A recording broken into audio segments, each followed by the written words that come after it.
Salmos capítulo 34. Si Dios lo permite, vamos a estar hablando hasta que Dios así lo defina, sobre una serie que he titulado Cómo afrontar la aflicción. Y vamos a estar viendo las varias facetas de la aflicción y cómo ellas colaboran en nuestra vida. Amén. Salmos capítulo 34, versículo 19. Me dice un amén cuando lo tiene. Amén. Dice la palabra de Dios de la siguiente manera, y leo para usted, Salmos 34, 19, dice: muchas son las aflicciones del justo, pero de todas ellas le librará Jehová. Vuelvo a leer para usted: muchas son las aflicciones del justo, pero de todas ellas le librará Jehová. La Biblia declara y nos enseña en el Salmo 34, 19, que muchas son las aflicciones del justo. Y la Biblia es interesante porque la Biblia no dice que el justo tendrá algunas aflicciones. Dice, muchas son las aflicciones del justo. Y cuando la Biblia dice que son muchas las aflicciones del justo, no es una grata noticia. Normalmente nuestros altares están llenos o nuestras predicaciones están llenas de buenas noticias. Y está bien, porque la Sagrada Escritura, las buenas nuevas de salvación son buenas noticias para las personas. Pero también a la par de las buenas noticias, hay noticias que vienen acompañadas de una parte negativa o una parte que humanamente nosotros no nos gusta escuchar.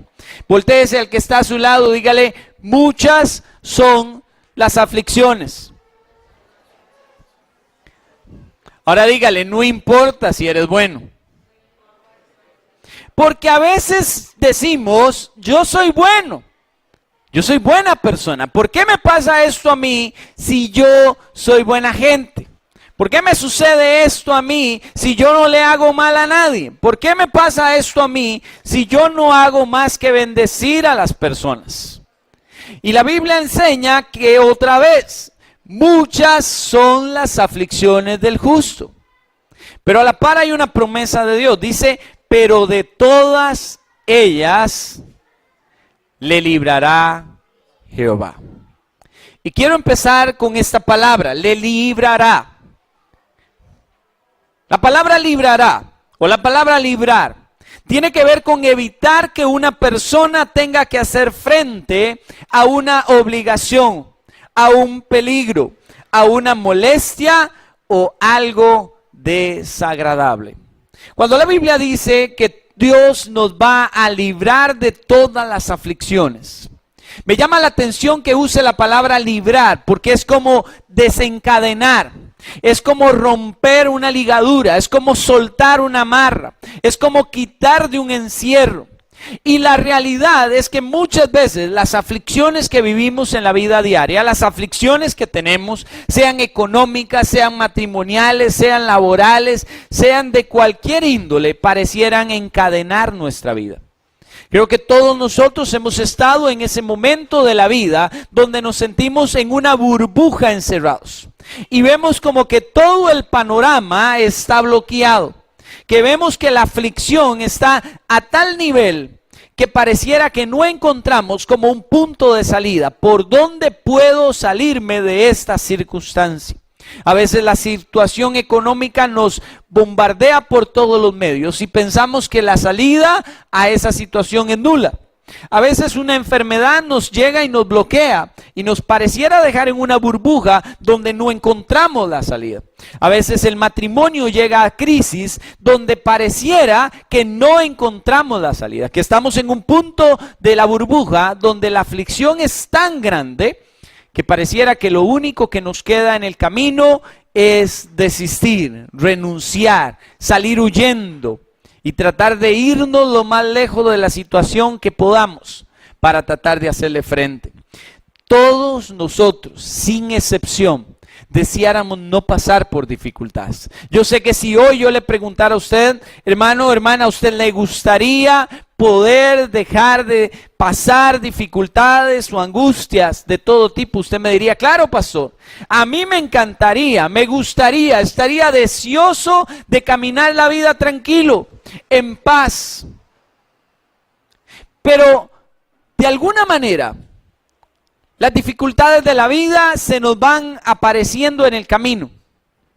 Y queramos o no queramos, nos va a tocar enfrentarlas y darle avance a ellas. Ahora, la gran pregunta que deberíamos hacernos esta mañana es: ¿por qué nos asustan tanto las aflicciones? ¿Por qué nos causa tanto temor el estar bajo aflicción? ¿Por qué realmente apenas surge una crisis de cualquier índole, nuestra vida colapsa? Nuestra vida entra en un punto de desestabilización que nos hace vulnerables, que nos hace sentir que todo se desvanece. Y curiosamente, a la par de esta gran pregunta, tendríamos que hacernos una segunda pregunta: ¿cómo sabemos cuando hemos o estamos manejando una aflicción correctamente? Porque todos, y eso es bíblico, todos vamos a pasar aflicciones, pero no todos pasamos las aflicciones de la misma manera. No todos vemos los problemas de la misma forma. Hay quienes, cuando la crisis, el problema llega, usted los ve tranquilos, usted los ve ecuánimes, usted los ve con toda la tranquilidad del mundo y usted dice: ¿qué le sucede a esta persona? Definitivamente no entiende lo que está pasando. Y hay personas que usted puede decir se ahogan en un vaso de agua. Y alguien, cuando los ve, usted puede decir: pero ¿por qué les cuesta tanto visualizar que no es tan grave la situación que le está aconteciendo?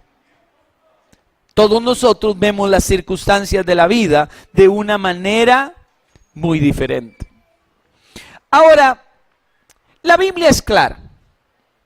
Dice: de todas le librará Jehová. Voltéese al que está a su lado y dígale: de toda aflicción Dios te va a sacar. Porque esa es la promesa de Dios. De toda aflicción vamos a salir librados, porque es la promesa que Dios dijo. Él nos va a librar. Ahora usted me dirá: pastor, ¿cómo? Eso no es su problema. La promesa es: lo va a sacar, la va a sacar. ¿Cómo? No se preocupe, Él lo va a hacer. Él lo va a hacer. Y me llama mucho la atención porque la Biblia nos enseña cómo muchos hombres y mujeres de Dios llegaron a ese punto de crisis. Podemos hablar de Sadrac, Mesac y Abednego en la puerta del horno, ahí parados frente a la puerta. El rey manda a calentar el horno. Por si no estaba caliente, lo manda a calentar más. Y ahí frente a la puerta ellos expresan una frase que es muy maravillosa. Ellos dicen: mi Dios me puede librar. Que es precisamente lo que el Salmo 34 dice: Dios nos librará de todas las aflicciones. Ellos dicen: Jehová nos puede librar. No obstante, en su humanidad dicen: pero ¿y si no lo hace? Igual seguimos confiados, igual seguimos tranquilos, igual seguimos creyendo en Dios, igual seguimos creyendo que es lo mejor que Dios puede hacer.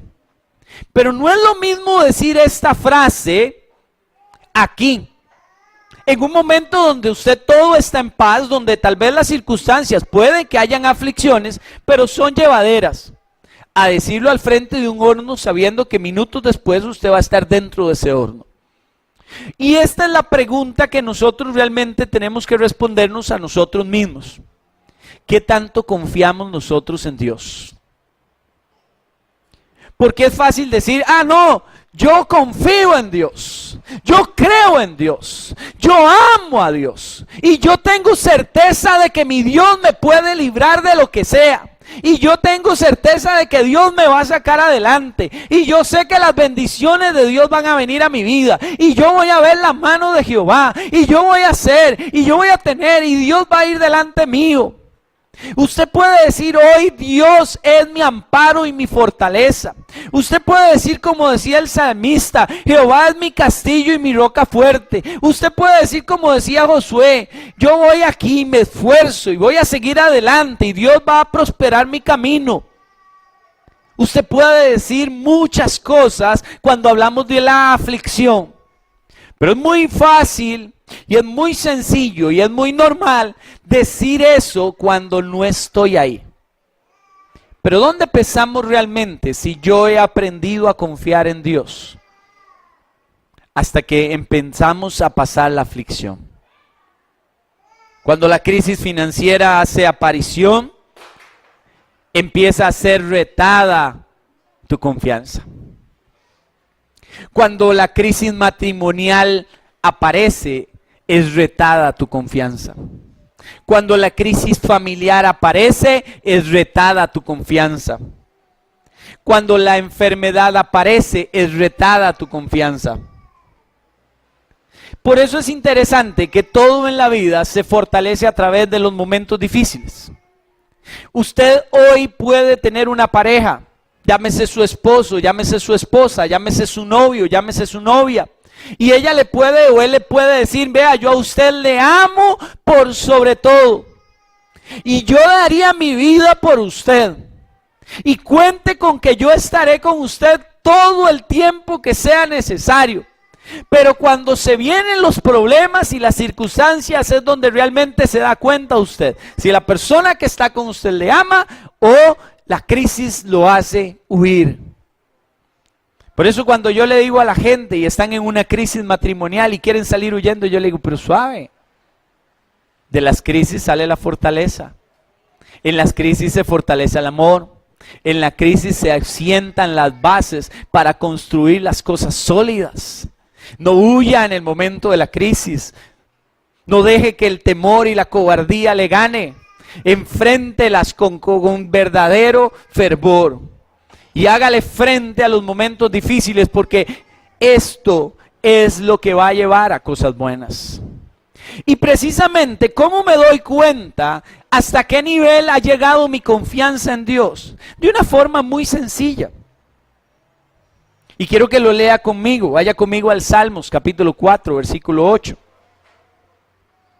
Salmos capítulo 4, versículo 8.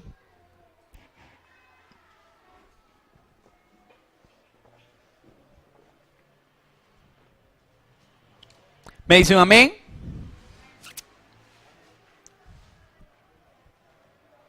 Vea lo que dice la Biblia: en paz me acostaré y asimismo dormiré, porque solo tú, Jehová, me haces dormir confiado. En paz me acostaré y asimismo dormiré, porque solo tú, Jehová. Y quiero que le replique esto al que está a su lado: solo tú, Jehová, me haces vivir confiado. ¿Usted quiere saber qué tanto usted ha desarrollado su confianza en Dios? Examine su calidad de sueño.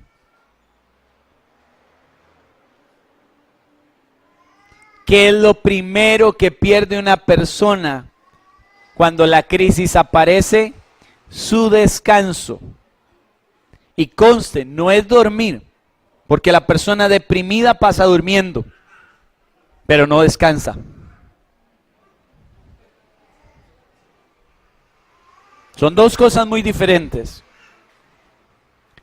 Pero la persona que confía en Dios duerme en paz. Se le puede estar cayendo el edificio encima y duerme en paz. Aunque todo se vea gris, siempre tiene paz, porque he aprendido a confiar en Dios. Pero cuando yo no duermo, cuando yo no concilio, cuando yo no descanso, hay una realidad que tengo que enfrentar, y es que no he aprendido a confiar en Dios. No he aprendido a despojarme de mi carga y decirle a Dios: Dios, esta no es mi carga, esta no es mi guerra, esta no es mi lucha, esta no es mi dificultad, esto es tuyo y yo te lo voy a dar, y voy a confiar que tú vas delante conmigo como poderoso gigante y la victoria está ganada. Aunque ahorita lo que veo son nubes grises, aunque ahorita lo que veo no me gusta, aunque ahorita lo que veo está mal, aunque ahorita lo que veo está de cabeza, la Biblia me enseña que el final de todo esto es bueno.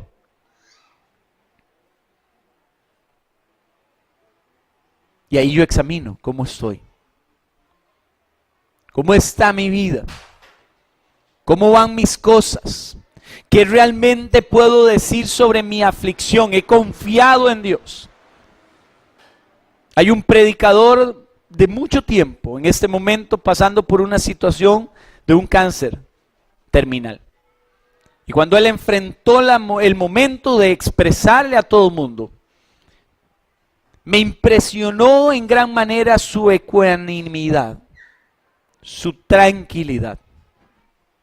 Se paró ante los medios y dijo: bueno, quiero darles una noticia, tengo cáncer. Si Dios quiere sanarme y que yo siga compartiendo el evangelio, así será.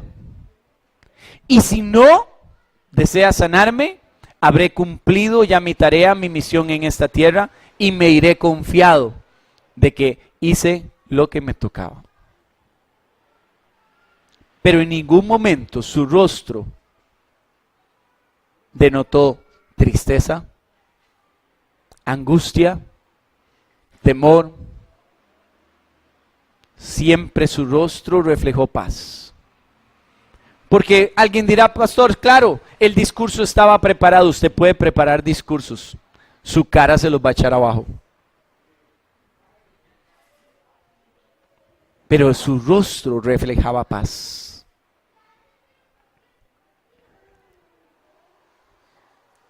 Me ha tocado asistir personas en su lecho de muerte, y he sabido ver personas llegar en su tiempo de muerte con una serenidad, con una paz, con una tranquilidad absoluta.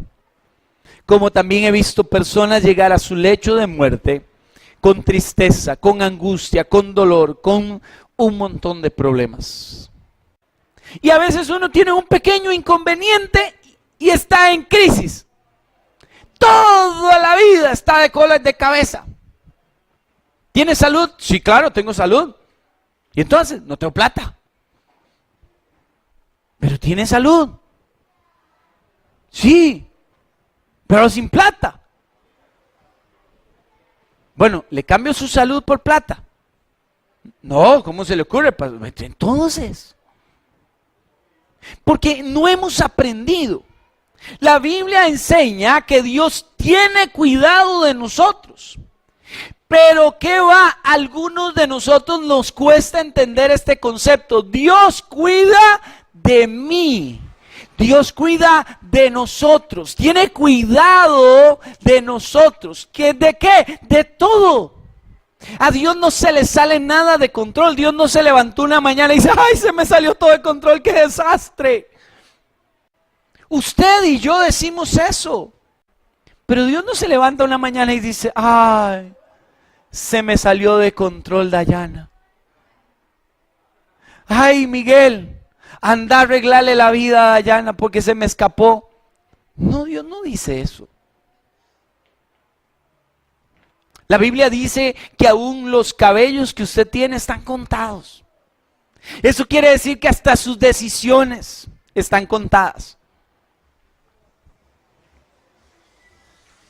No crea que Dios no sabe cuáles malas decisiones usted va a tomar hoy. Ya las sabe. Y sabe que van a producir. Y sabe que es lo bueno, que Dios se adelanta y ya dice, oye, van a tomarme una mala decisión, voy a adelantarme para amortiguar el leñazo.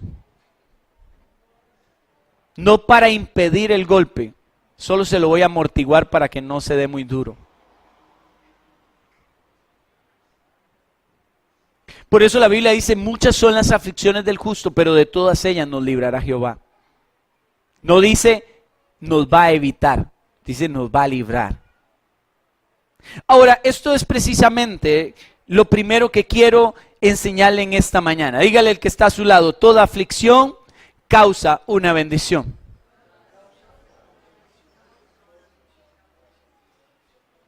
Pastor, ¿cómo se traga eso?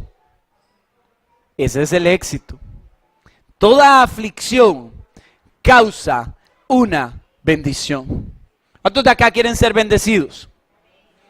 Bueno, déjeme decirle, las bendiciones llegan acompañadas de aflicciones o disfrazadas de aflicciones.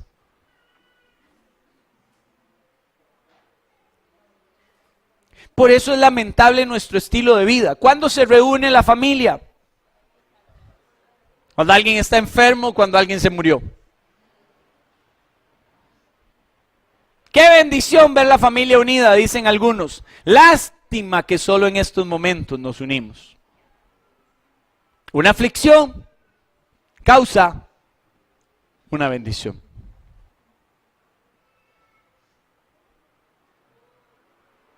¿Por qué? Porque al final de cuentas nosotros tenemos que entender eso, porque tenemos que digerirlo, porque las aflicciones son el mecanismo que Dios utiliza para formar nuestra vida, para darle forma a nuestro existir, para darle forma a nuestro entorno, para realmente poder agarrar nuestra vida y organizarla. Y quiero que hoy se lleve el primer principio por el cual la aflicción es buena. Quiero que vaya conmigo a Romanos 5, versículo 3. Romanos 5.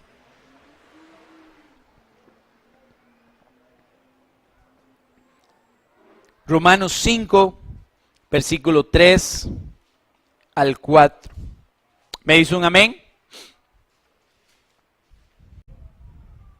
Vea lo que dice la Escritura en Romanos capítulo 5, versículo 3 y versículo 4. Dice, y no solo esto, sino que también nos gloriamos en las tribulaciones, sabiendo que la tribulación produce paciencia, y la paciencia prueba,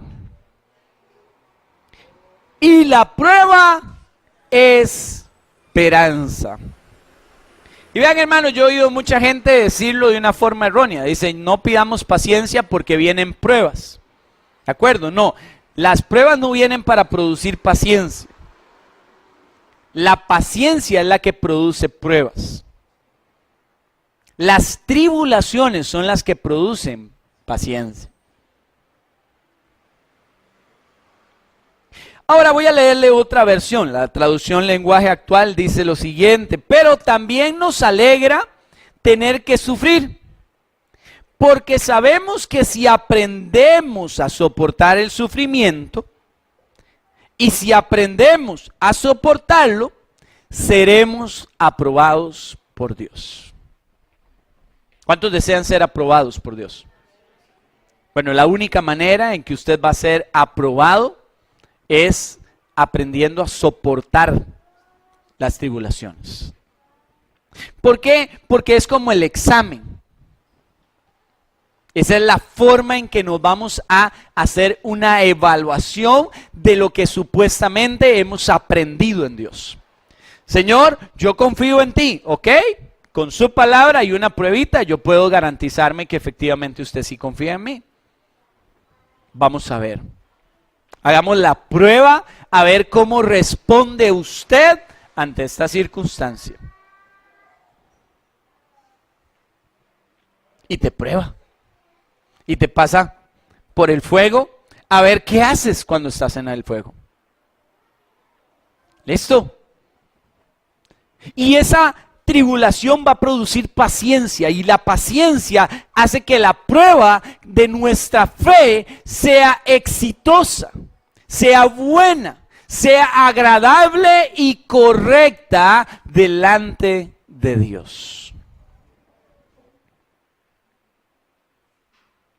Todos queremos ser aprobados por Dios, pero no todos queremos el examen.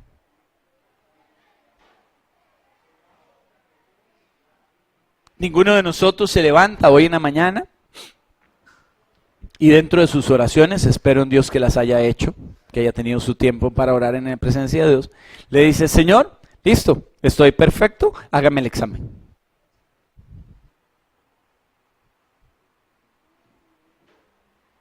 Dale, Señor, proceda. ¿De qué es la prueba hoy? Quiero demostrarle que ha aprendido la lección. Quiero demostrarle cómo he crecido en mi relación contigo y cómo he aprendido a vivir la vida contigo. Esa no es nuestra oración. Más bien cuando empieza la crisis: Señor, líbrame de esta dificultad, sácame de aquí, Señor. Y Dios dice: no, puedo sacarte, claro, puedo sacarte ya mismo. Pero no quiero sacarte. No se trata de sacarte de ahí ya. Porque los que han cocinado saben que la comida no se saca antes de que esté lista, porque se daña. Hay que esperar que esté en el punto correcto para poderla sacar. Y cuando Dios permite, porque no es que Dios nos da pruebas, cuando Dios permite que nosotros pasemos por las circunstancias de la vida, simplemente lo que está haciendo es dejando que estemos en el punto correcto. ¿Por qué? Porque la aflicción, la tribulación nos lleva a ese punto correcto de Dios, para ser aprobados. Pastor, ¿y no hay otra forma de llegar ahí? No, somos demasiado jupones. Por la buena nunca aprendemos. Y vea que si eso es así, que si usted estuviera estudiando en la universidad, en el colegio, en la escuela, y no tuviera exámenes, usted no estudia.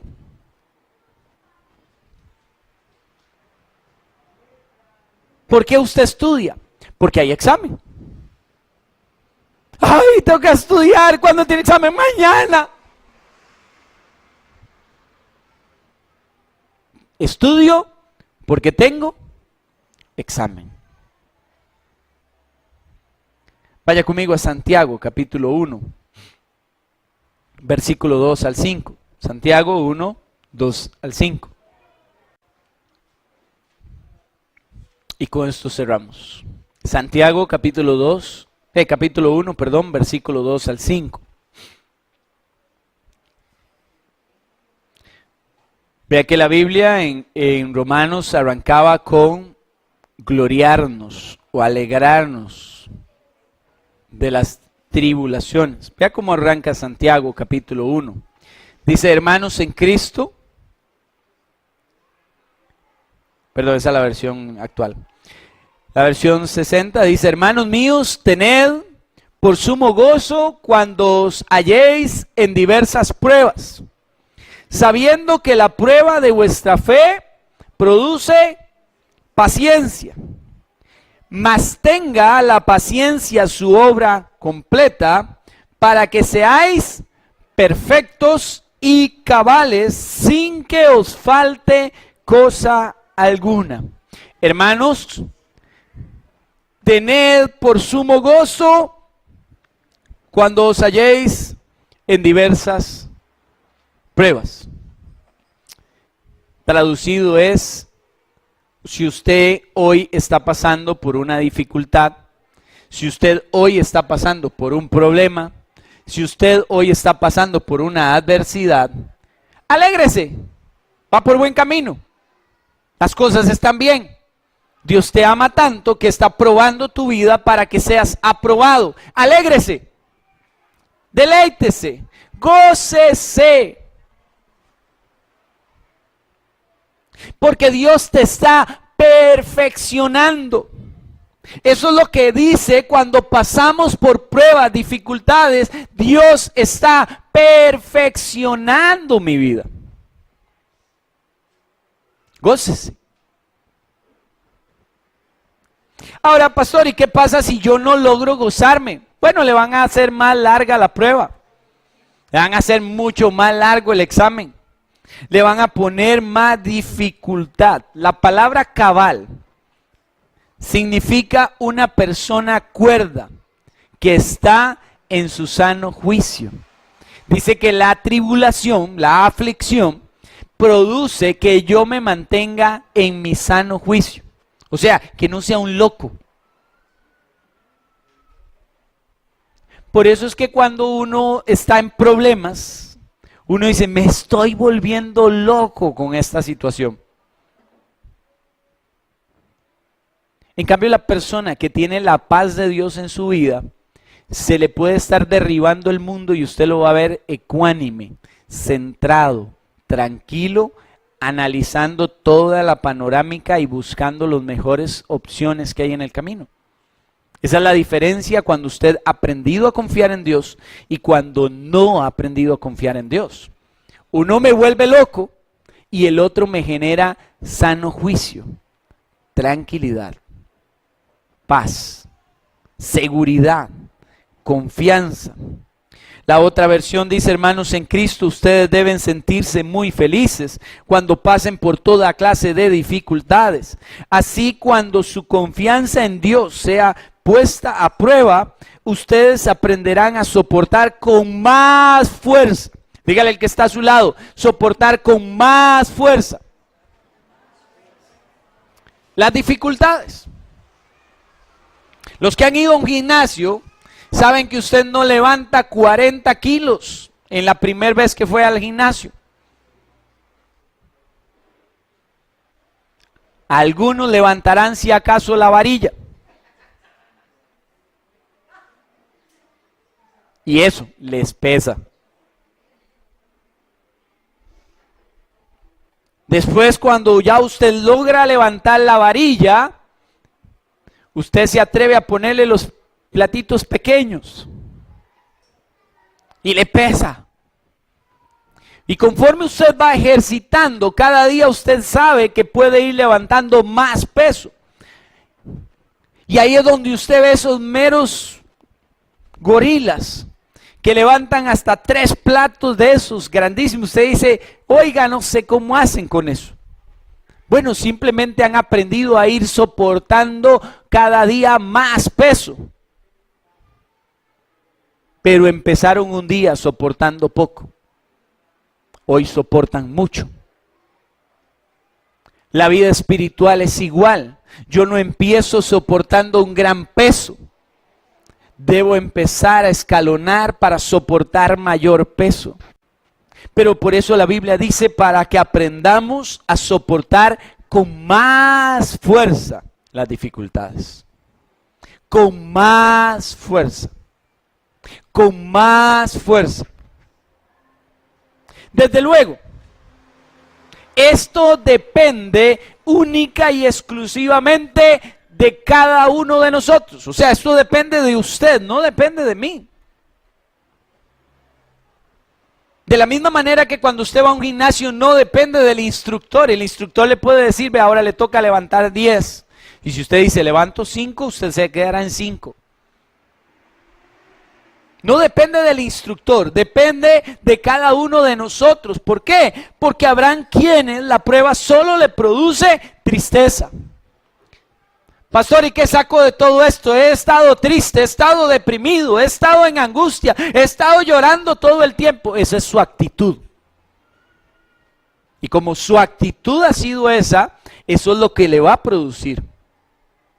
Pastor, y entonces, ahí usted le van a repetir una y otra y otra y otra y otra y otra y otra y otra y otra y otra vez, hasta que cambie su actitud ante la prueba.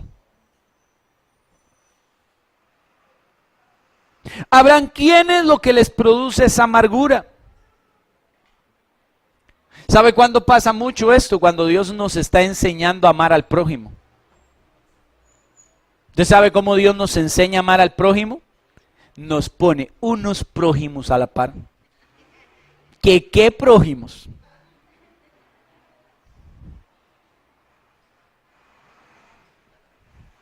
Normalmente usted se empieza a dar cuenta de eso al día siguiente de haberse casado. ¿Qué prójimos los que pone Dios a la par? Y lo peor de todo es que usted voltea a ver el espejo y se encuentra con otro, que tal vez es peor.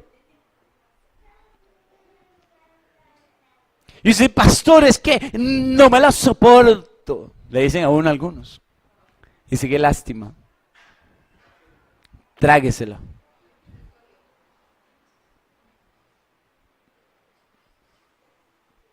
Digiéralo. Le puedo dar un vasito de agua para que se lo trague. Igual cuando pasa con los hermanos. Pastor, no me lo aguanto, yo me quiero ir de la iglesia porque no lo soporto ver. Bueno, aguánteselo.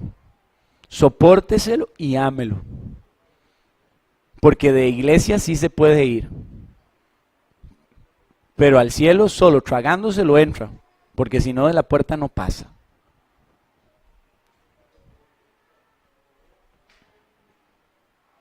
Así que cada uno decide si la prueba me produce amargura. Hay gente que se amarga cuando está en una prueba. Bueno, mientras usted más se amargue, más dura la prueba. Esa actitud. Hay otros que lo que les da es por quejarse por todo. Y se quejan. Usted encuentra a Jonás.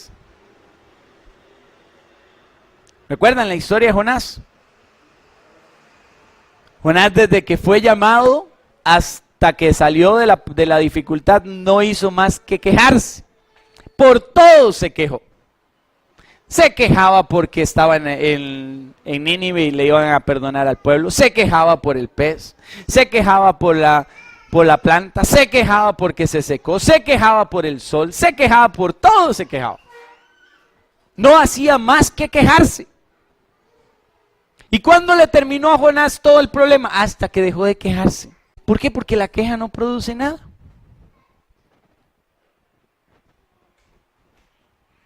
Al final, cuando nos quejamos, no estamos aprendiendo las cosas.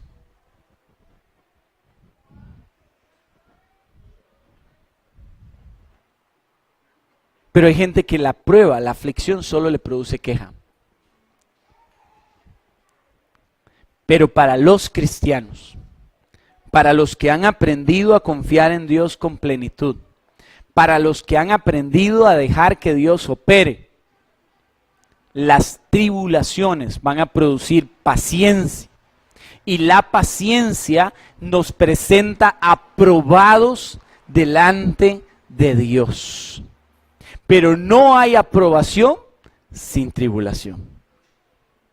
No existe. No existe. Por eso encuentras a Pedro diciéndole, Señor, yo nunca te voy a dejar. Y Jesús le dijo, ¿en serio? ¿De verdad? Y ni siquiera le dijo, déjame ver si es cierto. No, le dice, antes que el gallo cante, me habrás negado 3 veces. Y posiblemente Pedro dijo, jamás, eso nunca va a suceder. Pero cuando lo probó, sacas. 3 veces, no una, 3 para que no le falte.